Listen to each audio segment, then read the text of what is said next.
Hello বন্ধুরা, আপনারা দেখছেন রহস্যময় দুনিয়া।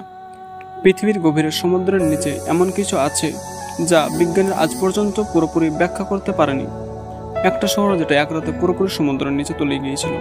হ্যাঁ, আজ আমি বলবো সেই হারিয়ে যাওয়া রহস্যময় শহর আটলান্টিসের গল্প। হাজার হাজার বছর আগে সমুদ্রের মাঝখানে ছিল এক বিশাল দ্বীপ, নাম তার আটলান্টিস।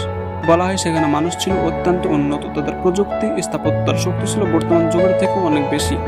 কেউ কেউ বলে তারা ছিল অর্ধমানব অর্ধদেবতা, কিন্তু তাদের মধ্যে অহংকার ঢুকে পড়ে। তারা নিজেদেরকে ঈশ্বরের সমান ভাবতে শুরু করে। আর ঠিক সেই কারণে এক রাতে প্রবল ভূমিকম্প ও সুনামিতে পুরো আটলান্টিস শহর সমুদ্রের নিচে ডুবে যায়। অনেক গবেষক দাবি করেন আজও সমুদ্রের গভীরে অদ্ভুত আলো, অচেনা শব্দ ও ধ্বংসাবশেষ দেখা যায়।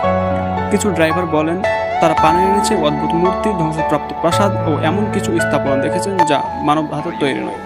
কেউ কেউ বিশ্বাস করেন আটলান্টিস আসলে হারিয়ে যায়নি, বরং সমুদ্রের নিচে এখনো লুকিয়ে আছে, আমাদের চোখের আড়ালে।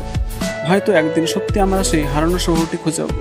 কিন্তু প্রশ্ন থেকে যাবে, আটলান্টিস মানুষ কি সত্যিই শেষ হয়ে গেছে, নাকি তারা এখন পর্যন্ত আমাদের নজরের বাইরে সমুদ্রের গভীরে বেঁচে আছে? এই রহস্যের উত্তর আজও কেউ জানে না। যদি এমন রহস্যময় ঘটনা ভালো লাগে তাহলে ভিডিওটি লাইক দিন এবং পেজটিকে ফলো করে সাথে থাকুন, কারণ সামনে আসছে আরও ভয়ঙ্কর রহস্য।